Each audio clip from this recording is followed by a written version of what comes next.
Hi friends, இன்னைக்கு packet chicken shawarma எப்படி உண்டாக்குறதுன்னு பார்க்கலாம். அதுக்கு ஒரு வெதுவெதுப்பான பால் 3 கப்பு எடுத்துக்கிடணும். அதில் ஒரு முட்டையும் 2 டேபிள் ஸ்பூன் சீனியும் சேர்த்து நல்லா மிக்ஸ் பண்ணி விட்டுக்கிடணும். அடுத்து இதில் 1.5 டீஸ்பூன் இன்ஸ்டன்ட் ஈஸ்ட் சேர்த்து நல்லா மிக்ஸ் பண்ணி விட்டுக்கிடுவோம். நான் இன்னைக்கு கோதுமை மாவு எடுத்திருக்கேன். கோதுமை மாவு 2 கப் எடுத்திருக்கு. அப்புறம் சால்ட் 1/4 டீஸ்பூன் எடுத்துக்கோங்க. எடுத்து எல்லாத்தையும் நல்லா ஒன்று போல் ஸ்பூனை வச்சு கிண்டிக்கோங்க. இப்போ அது கூட butter unsalted butter 2 table spoon சேர்த்து எல்லாத்தையும் நல்லா ஒன்று போல் மிக்ஸ் பண்ணிக்கலாம். மாவை நல்லா சாஃப்டாக பிணைஞ்சிக்கிடணும். கொஞ்சம் லூஸாக இருக்கிற மாதிரி நல்லா சாஃப்டாக பிணைஞ்சிக்கோங்க. பாருங்கள், இந்த பதத்துக்கு நல்லா பிணைஞ்சி வச்சுக்கோங்க. அப்புறம் இந்த மாவு மேலே உணர்ந்து போகாமல் இருக்கிறதுக்கு, அதாவது கொஞ்சம் காஞ்சி போகாமல் இருக்கிறதுக்கு நம்ம பட்டரும் சேர்த்து நல்லா அது மேலே அப்ளை பண்ணிவிட்டு ஒரு மூடியை வச்சு மூடி வச்சுருவோம். இது 1 மணி நேரம் நல்லா ஊறட்டும். 1 மணி நேரம் கழித்து பார்த்தீங்கன்னா இது நல்லா பொங்கி வந்திருக்கும். இது 1 மணி நேரம் ஊறட்டும். அடுத்து அதுக்கு உண்டான ஸ்டஃபிங் நம்ம ரெடி பண்ணலாம். அதுக்கு சிக்கன் 150 கிராம் எடுத்திருக்கேன். அதில் அதுக்கு தேவையான அளவு உப்பு போட்டு, ஜிஞ்சர் கார்லிக் பேஸ்ட்டு, இஞ்சி பூண்டு பேஸ்ட்டு போட்டுட்டு, அப்புறம் லெமன் ஜூஸ் போட்டு, சோயா சாஸ் 1/2 டீஸ்பூன் போட்டு, அப்புறம் பெப்பர் பவுடர் போட்டுட்டு, ஒரேகனோ கொஞ்சம் ஒரு 1/4 டீஸ்பூன் அளவு போட்டுக்கோங்க. போட்டு எல்லாத்தையும் நல்லா மிக்ஸ் பண்ணி இதை ஒரு 1/2 மணி நேரம் நாம் ஊற விடணும். இப்போ இது 1/2 மணி நேரம் ஊறிட்டுக்கட்டும். இப்போ பாருங்கள், இது 1 மணி நேரத்துக்கு அப்புறம் இந்த மாவு பார்த்தோம்னா இந்த அளவுக்கு நல்லா புஷ்ஷுன்னு வந்திருக்கு. நம்ம கரெக்டான பதத்தில் மாவு பிணைஞ்சிருக்கோம். அதனால தான் இந்த அளவுக்கு கரெக்டாக புஷ்ஷுன்னு வந்திருக்கு.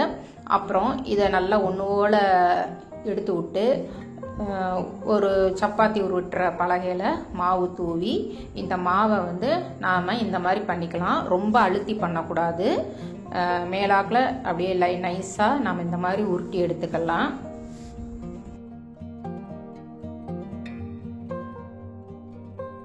அடுத்து இந்த மாவை நமக்கு தேவையான சைஸில் கட் பண்ணி எடுத்துக்குவோம். நான் 5 பீஸாக கட் பண்ணி எடுத்தேன். உங்களுக்கு எத்தனை பீஸ் தேவையோ, அதாவது கொஞ்சம் பெருசாவோ கொஞ்சம் சிறுசாவோ உங்களுக்கு எந்த மாதிரி தேவையோ அந்த மாதிரி நீங்கள் கட் பண்ணி எடுத்துக்கோங்க. கட் பண்ணி எடுத்ததை தனித்தனியாக இப்படி எடுத்து வச்சுருங்க. வச்சுட்டு ஒவ்வொரு உருண்டையும் எடுத்து இந்த மாதிரி ரொம்ப அழுத்தி உருண்டை போடாமல் நல்லா சாஃப்டாக இந்த மாதிரி உருண்டை போட்டு வச்சுருவோம்.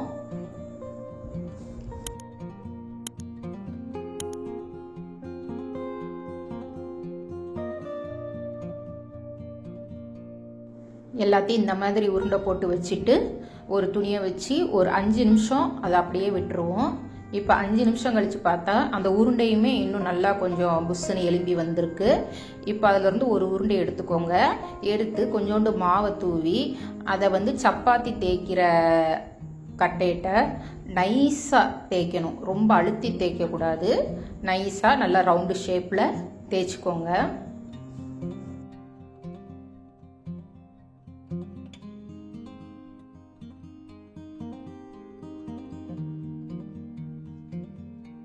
இந்த அளவு தேய்ச்சிட்டு இப்போ இந்த தேய்ச்ச மாவை நாம் 4 பீஸாக கட் பண்ணி எடுத்துக்கலாம்.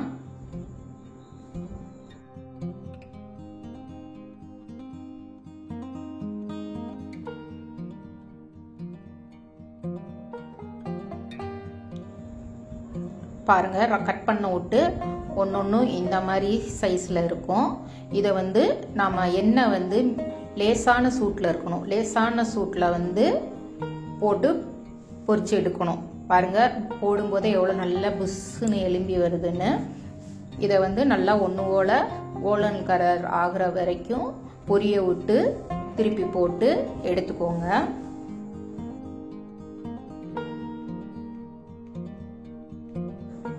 பாருங்கள், நல்லா புஷ்ஷுன்னு நமக்கு நல்லா அழகாக கிடச்சிருக்கு. இந்த மாதிரி கோல்டன் கலரில் எல்லாத்தையும் போட்டு எடுத்துக்கோங்க. தீயோட வேகம் மட்டும் கூடாமல் பார்த்துக்கோங்க. மிதமான சூட்லேயே நம்ம போட்டு எடுக்கணும். அடுத்து ஒரு பாத்திரத்தில் கொஞ்சோண்டு ஆலிவ் ஆயில் சேர்த்துக்கோங்க. இல்லை உங்ககிட்ட எந்த எண்ணெய் இருக்கோ அதை சேர்த்துக்கலாம். அதில் நாம் அந்த ஊற வச்சுருந்த சிக்கனை இதில் போட்டு நல்லா வேக விடணும். தண்ணி எதுவும் சேர்க்க வேண்டாம். நம்ம ஒரு மூடியை போட்டு மூடி வச்சாலேவும் அதிலே நல்லா வெந்துடும். தண்ணி சேர்க்கக்கூடாது. இந்த மாதிரி நல்ல ஒன்று போல் கிண்டி விட்டுக்கோங்க. இப்போ நல்லா வதங்கிருச்சு சிக்கன். அது கூட ஒரு 4 முட்டையை சேர்த்துருக்கேன். அது கூட அந்த முட்டைக்கு தேவையான அளவு உப்பு சேர்த்துருக்கேன். ஏன்னா ஏற்கனவே நம்ம சிக்கனில் அதுக்குண்டான உப்பை சேர்த்துட்டோம். இப்போ அந்த 4 முட்டைக்கு உண்டான உப்பை சேர்த்து நல்லா ஒன்று போல் கிண்டி விடுங்க. இப்போ பாருங்கள், முட்டை நல்லா பொடி மாஸ் மாதிரி நல்லா பொடிசாக வந்துடுச்சு. இப்போ வந்து இந்த முட்டைக்கு உண்டான பெப்பர் பொடியை நாம் மிளகுத்தூளை போட்டு நல்லா எல்லாத்தையும் ஒன்று போல் மிக்ஸ் பண்ணி அதை கொஞ்சம் நேரம் ஆற விட்டுறலாம். இது வந்து ஆறணும்.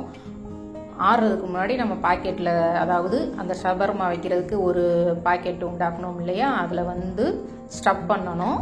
அதனால் இது ஆறட்டும். இப்போ ஆறின விட்டு அதை ஒரு பவுலில் மாற்றி, நான் வந்து இன்றைக்கி கார்லிக் மயோனைஸ் எடுத்திருக்கேன். உங்களுக்கு எந்த மயோனைஸ் பிடிக்குமோ அதை சேர்த்துக்கோங்க. சேர்த்து நல்லா ஒன்று போல் கிளறி விட்டுக்கோங்க.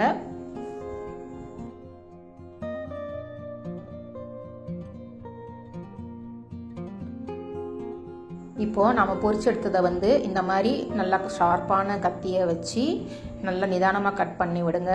கொஞ்சம் வேகமாக கட் பண்ணோம்னா அது வந்து பிஞ்சு போகிறதுக்கு வாய்ப்பு இருக்குது. அதனால் நம்ம பார்த்து நிதானமாக கட் பண்ணலாம்.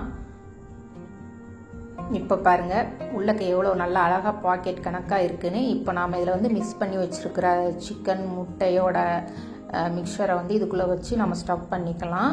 நீங்கள் வந்து நிறையா வைக்கனாலும் வைக்கலாம், இல்லை உங்களுக்கு கம்மியாக வச்சாதான் பிடிக்கும்னா அந்த மாதிரி வச்சுக்கலாம். நான் வந்து இன்றைக்கி கொஞ்சம் கம்மியாக தான் வச்சுருக்கேன். எங்களுக்கு கம்மியாக வச்சாதான் பிடிக்கும். இதே மாதிரி எல்லாத்தையும் நாம் கட் பண்ணி இந்த ஸ்டஃபிங்கை உள்ளே வச்சு சர்வ் பண்ணலாம். ரொம்ப நல்லா டேஸ்ட்டாக இருக்கும். நம்ம மைதா மாவு சேர்க்காமல் இந்த மாதிரி கோதுமை மாவோட செஞ்சு சாப்பிட்டா கொஞ்சம் நல்லாயிருக்கும். மைதா மாவை அவாய்ட் பண்ண மாதிரி இருக்கும். பாருங்கள், எல்லாமே நல்லா அழகாக வந்திருக்கு. நீங்களும் இதே மாதிரி ட்ரை பண்ணி பாருங்கள். அடுத்த வீடியோவில் பார்க்கலாம். பாய்.